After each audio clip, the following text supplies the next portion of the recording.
इमाम हसन बसरी फरमाते हैं कि मैं दरियाए दजला के किनारे बैठा था, क्या देखता हूँ, एक नौजवान हबशी गुलाम है। उसने ये औरत को कांधों पे उठाया हुआ। मैं दूर बैठा सोच रहा हूँ कि बड़ा कोई बेहक आदमी है कि दिन के वक्त एक औरत को उठाया हुआ जा रहा। थोड़ी दूर जाकर उसने इस औरत को नीचे लिटा लिया और एक बोतल निकाली। कभी वो अपने मुंह में डालता, कभी इसके मुंह में डालता। अब फरमाते कि मेरे जहन में ये आना शुरू हो गया कि शायद इसके पास शराब है, खुद भी पी रहा और इस औरत को भी पिला रहा। कहते हैं कि मैं अभी उन्हीं वसवसों में था कि दरिया में एक कश्ती उलट गई, तो इस आदमी ने दौड़ से ही आवाज दी कि उधर आओ और डूबने वालों को बचाएं। आपने कहा कि मुझे तो तैराकी नहीं आती। बहरहाल उसने दरिया में छलांग लगा दी, एक बंदे को किनारे पे लेकर आया, फिर छलांग लाई। इस तरह इसने 2-3 बंदों को बाहर निकाला।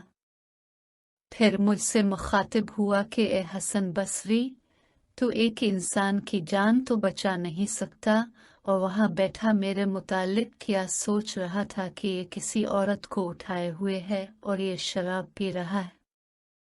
ये बीमार है, मैं इसको हकीम के पास लेकर जा रहा था। अब मैं थक गया था तो पानी की बोतल निकाली, इसको भी पिला रहा था, खुद भी पी रहा था। नबी पाक फरमाते हैं कि अगर कोई बहतान लगाए, यानी किसी में कोई ऐब नहीं है, और वो बयान करे, तो अल्लाह ताला इस बंदे को आग में कैद कर देगा। अल्लाह ताला फरमाएगा ये आग की कैद इस वक्त तक है जब तक तू इस बहतान को सच साबित नहीं करता।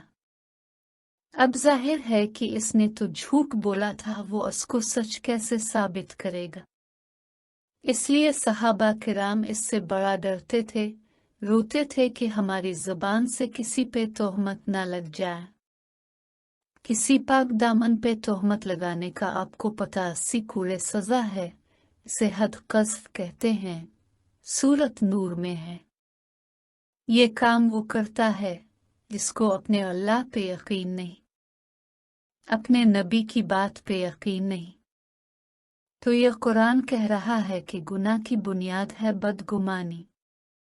जब तक आपको मुकम्मल तस्दीक ना हो बदगुमानी नहीं करनी, अच्छा गुमान करना है। ये सारी जिंदगी के अंदर ये चीज होनी चाहिए। अपनी घरेलू जिंदगी में और मुआशरती जिंदगी में कभी किसी से बदगुमानी नहीं करनी। जहन में अच्छा ख्याल लेकर आना। मेरे हजरत साहिब भी हमें जिंदगी गुजारने का एक उसूल बताया करते थे। हमारी घरों में बच्चों के साथ भी लड़ाई इसी वजह से हो जाती है। सरकार फरमाते थे कि तेरा बच्चा शाम को देर से घर आया, अब आप क्या करते हैं, आते ही गुस्सा और डांटना शुरू कर देते हैं। भाई हो सकता है कि इसके साथ कोई हादसा हो गया हो। आते ही इससे ये पूछो कि क्या वजह बनी तेरे लेट आने की। यानी आप अपनी बदगुमानी से अपनी औलाद को अपने से दूर कर देंगे। बीवी से बदगुमानी की वजह से तलाक तक नौबत आ जाती है। पहले तहकीक करो, किसी मकाम तक पहुंचो, किसी की मजबूरी को समझो, ऐसे ही नहीं कि ख्याल आया और तोहमतें लगाना शुरू कर दे। मसलन आपकी बच्ची ही अगर किसी बच्चे के साथ खड़ी है तो पहले इससे पूछ तो लो क्यों खड़ी थी, क्या बात कर रही थी।